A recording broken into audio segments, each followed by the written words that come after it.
95% of young Nigerian business owners who started up a business within the year 2023 to 2025 all failed. And the reason, not because they had a bad business idea, but they started and went 1 year in, 24 months in, 36 months in, and stopped because either they got stuck or their profit margin became so low. If you want to scale, what you did when you started out, if you keep on doing it, it's not what will get you to where you want to go. Now, those things need to keep on working in the background, but your attention, your time, and your energy doesn't need to be there again. Because for you to scale from 6 figures to 7 figures, what you did to get to 6 figures, it needs to still be working. But then if you depend on it alone, it's not going to get you to 7 figures. The moment you as a critical factor gets affected, your temporary absence from a particular aspect of your business, once it has a critical effect on your business, you just created a hustle. You've not built a business, because a business is being built on systems. So a lot of business owners have reached out to me asking me, how exactly can I scale my business?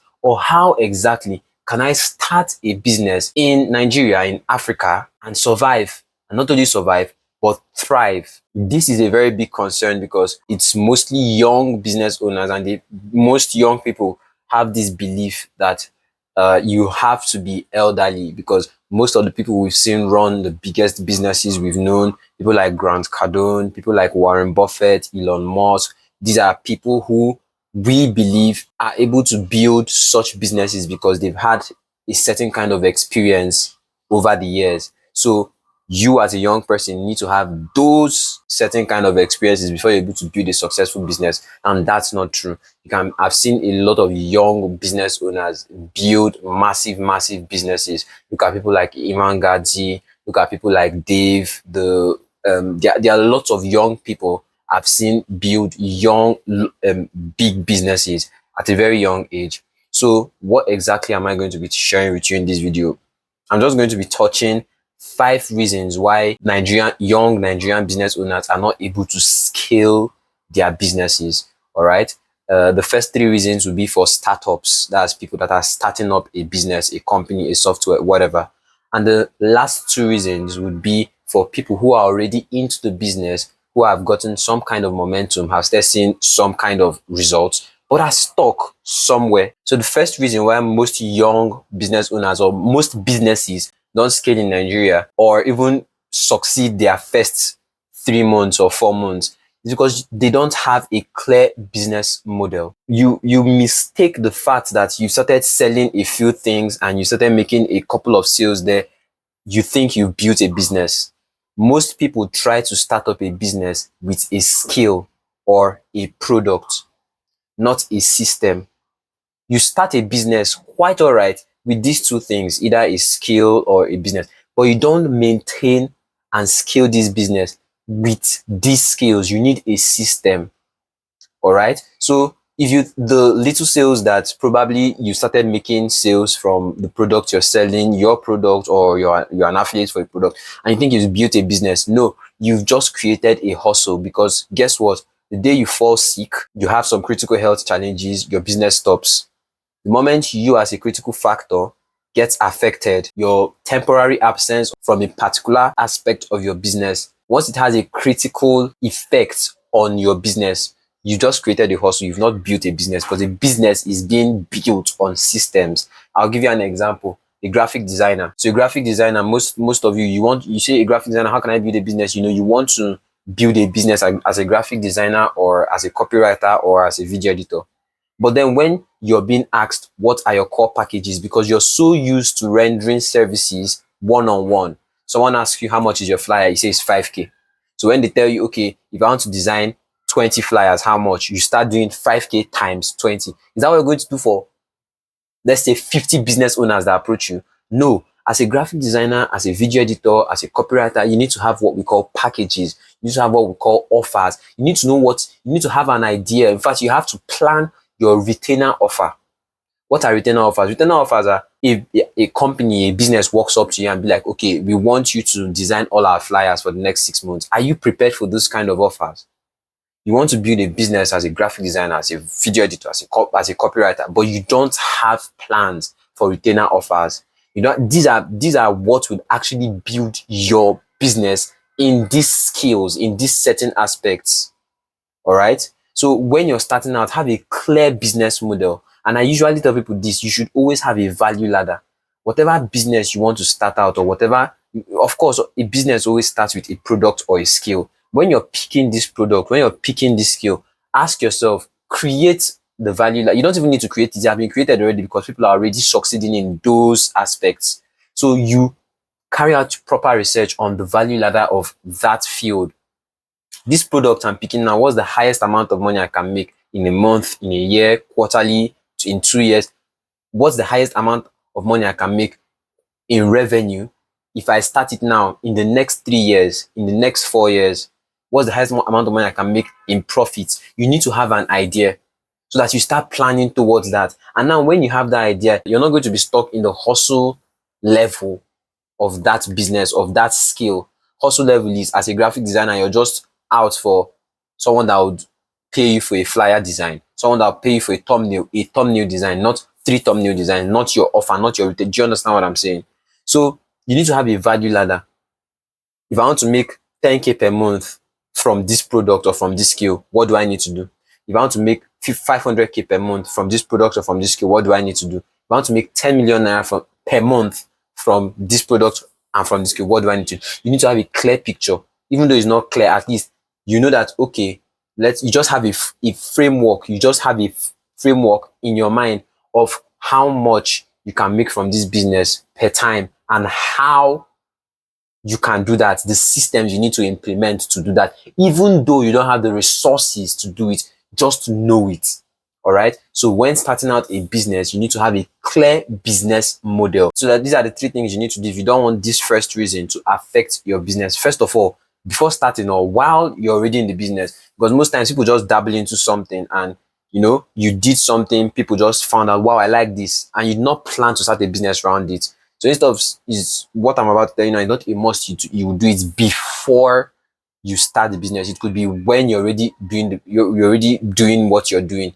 So you should define your core offer and your pricing model. If you're offering a service, what is your core offer? A graphic designer could just be, okay, I design thumbnails only. Now, it doesn't mean I don't design flyer designs or logo design, but then thumbnail, this is my core offer. All right. Now, YouTubers know you as the go-to person for my thumbnail. Your pricing model, you should have your pricing model. If you want me to design 30 thumbnails for you in a month, how much? You should have your pricing model. The second thing is you should know your CAC. We call it customer acquisition cost. How much do you need to spend in order to acquire a customer? You need to know this. Most of you might have thought I will come here and tell you, set your goals, your 5-year goals, your 10-year goals. No. I'm giving you the details. Customer acquisition cost. Most business owners, startups, you don't know it. You don't know how much it's going to cost you to get someone. You need to have that in records. And it's not just going to be a steady figure. There are sometimes it fluctuates. All right. Now, how do you get to know this? It's very, very simple.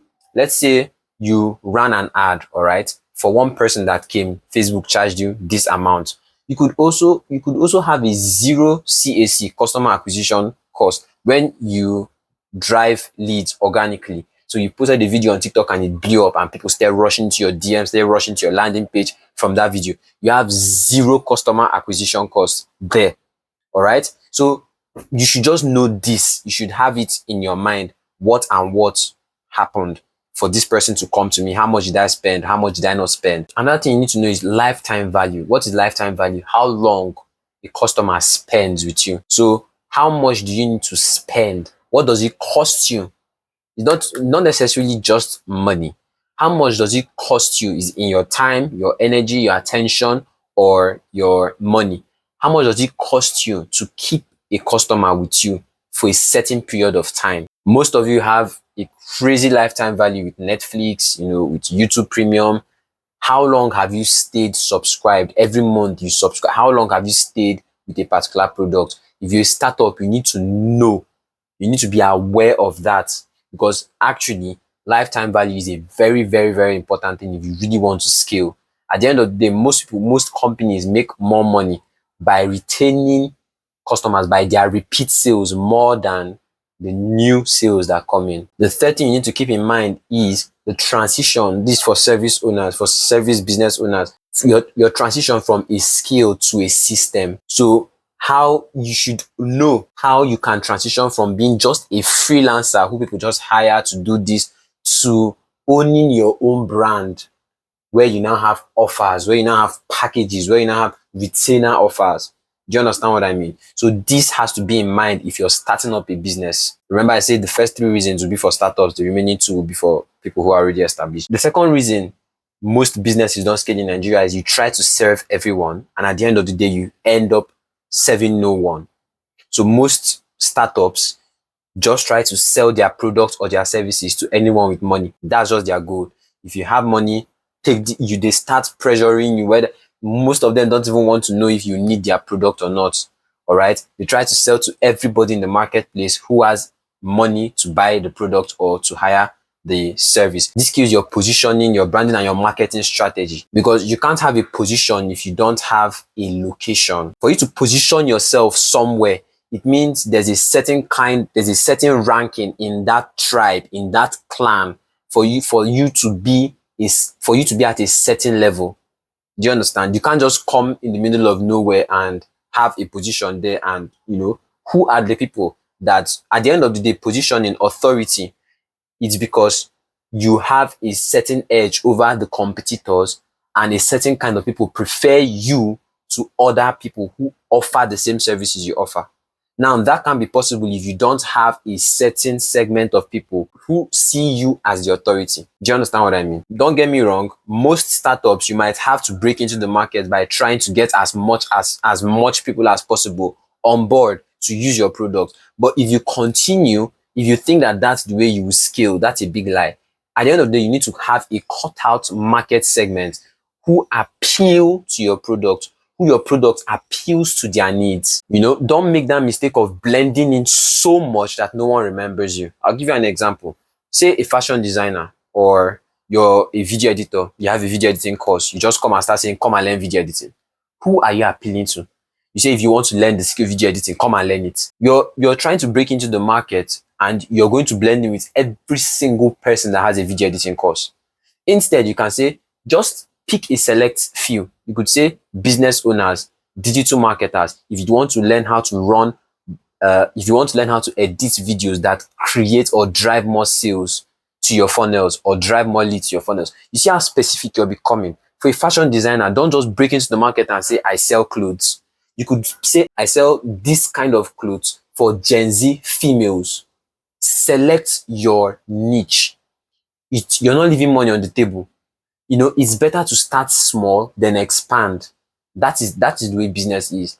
So when you starting with Gen Z girls, doesn't mean you're not going to, at the end of the day or some point in your business, expand to Gen Z boys. You saw the way Louis Vuitton started with just bags, but now Louis Vuitton has leatherware, clothes, shirts, shoes, also even I think perfumes too. So they didn't start by appealing to all these people. At the end of the day, you find your select niche, all right, and then gradually expand. Funny enough, you could actually sell more to the same niche. So you started by, as a fashion designer, you started by selling female clothes, female luxury clothes. From there, you could incorporate female luxury perfumes, female luxury deodorants, female luxury earrings, jewelry. Still the same marketplace, but then different products. And trust me, you're going to scale. So it's better to sell to a specific kind of people when you're starting out. Have a specific kind of people that you are appealing to. When I say a specific kind of people, most people just think, oh, it's going to be small. A specific kind of people could, when you check their size, their market size, could be 1 point something billion. If you're looking for women that want to wear good clothes, there are a lot. So when you just say you're sewing clothes for women only, or you're sewing church clothes for women, or you're sewing traditional wear for women, that's a huge market size there. So whenever people say niche down, don't think that, oh, you're niching down to 1,000 people market size, or 1,000 or 3,000 people. It could be 1 million, it could be 3 million, 4 million, 5 million. Okay. The main thing is you have people that you are appealing to. when you're starting up a business, that is something you should place in mind so you don't get lost along the way, or you don't spread yourself thin before you even shoot off the ground. The third reason most young Nigerian businesses don't scale in Nigeria, or don't even start or see their first 3 months before they shut down, is they don't have a back-end system. Now, while we were growing up, especially in Nigeria, most of us only saw the front end system of businesses, the marketing. When you're crossing, you just see someone, marketing the pure water. You just see the person who has already displayed the clothes on the ground. You just saw this person open up a shop the other day. And we grew up with that notion and belief that that is actually business, or that is the way business actually works. The front end part, that's the marketing, the selling, the negotiations and everything. But that's not true. And then you take that mentality to start your own business, thinking that the only thing you need to do to have a successful business is run Facebook ads, post on Facebook, post on TikTok, post on Instagram. And you keep on doing that, no sales are coming in, or low sales are coming in, and you're complaining. I got to know about the back end of businesses because I got to associate with people who their major work was just back end. Back end, we're talking about the follow-ups, the order tracking, the CRMs, those boring things that happen behind the scenes that your customers do not see, that other people outside do not see. Now, you see someone generate 1,000 leads in a day, and they make a certain amount of money, probably 1,000 leads for a 10K product, and they end up making like 4 million naira. And then another person runs the same ads, the same ads, the same ad creative and everything, and makes 1 million naira or 2 million naira.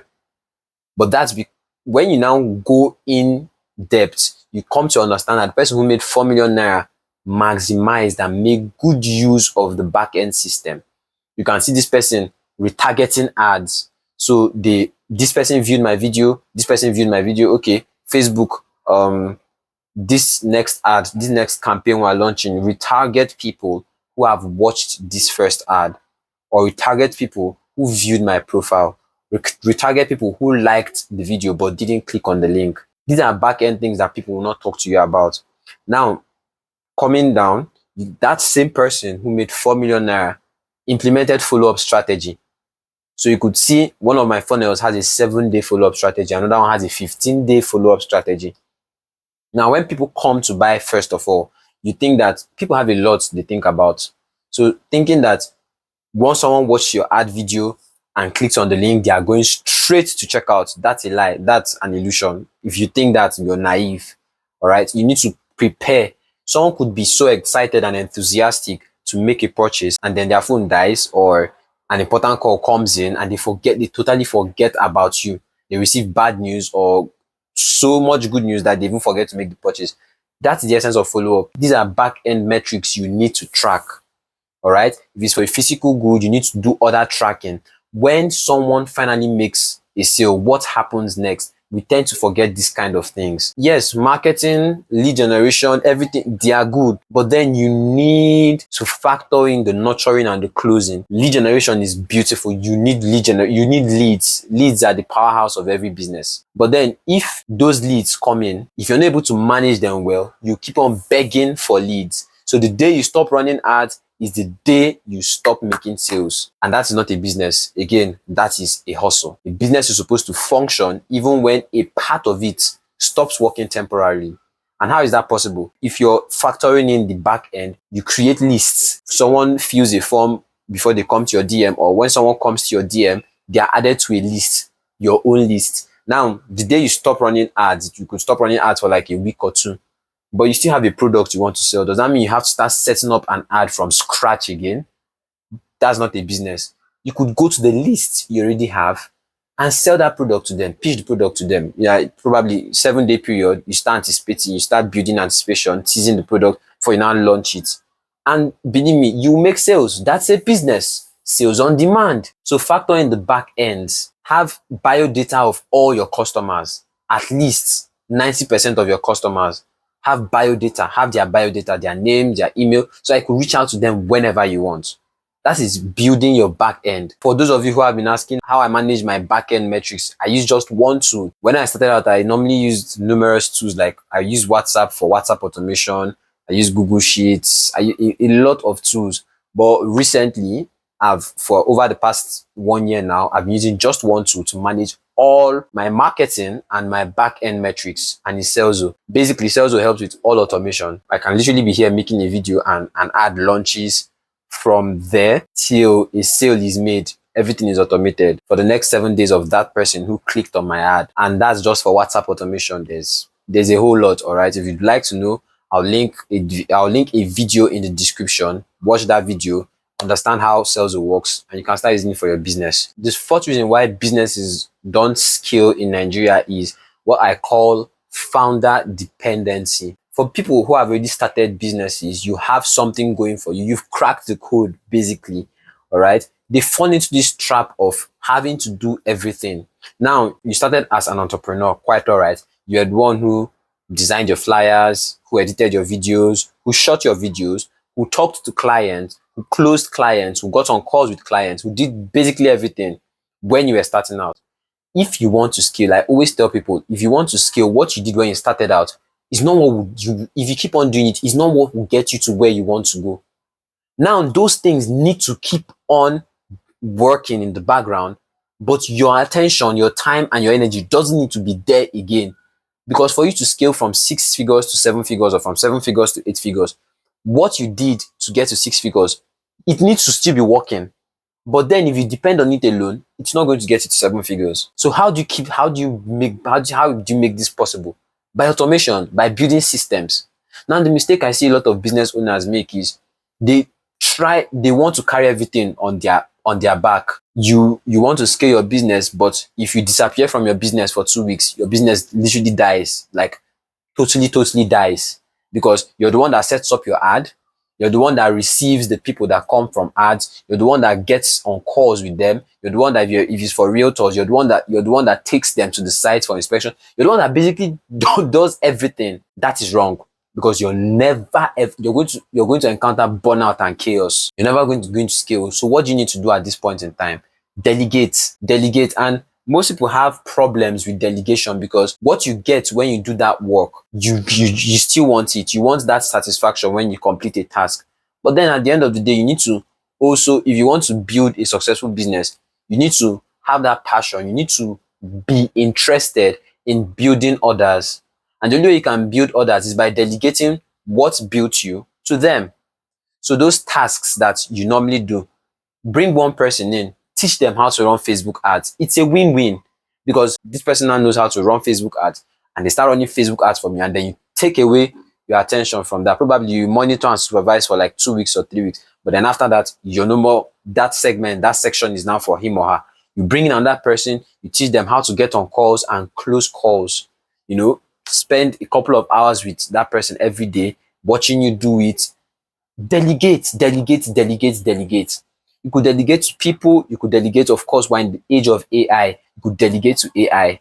All right. So if you want to build a successful business, or you want to scale the business you are already operating on, you need to learn how to delegate tasks, systems, and automation. And again, back to Selzo. Selzo is what has helped me do a 10-man workload. Selzo basically carries everything with one click for me. I'll link the video in the description for you guys that are interested in implementing Selzo into your business. For the last reason why, that's the fifth reason why a lot of businesses don't scale in Nigeria, is those of you who have established a business. You're making 2 million naira per month, 3 million naira per month. Your marketing strategy is zero. You have no marketing strategy. You have inconsistent sales, and lucky enough for you, these inconsistent sales come kind of consistently. That is what has been sustaining your business. If they ask you, okay, the last 4 or the last 5 sales you made, how did they come?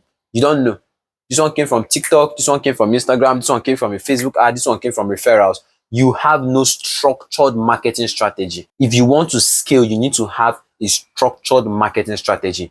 I bring out this amount to run Facebook ads. I bring out this amount to pay influencers. I bring out this amount of time, or I pay this amount to people who are managing our TikTok accounts for organic traffic. You need to have a marketing strategy, a funnel.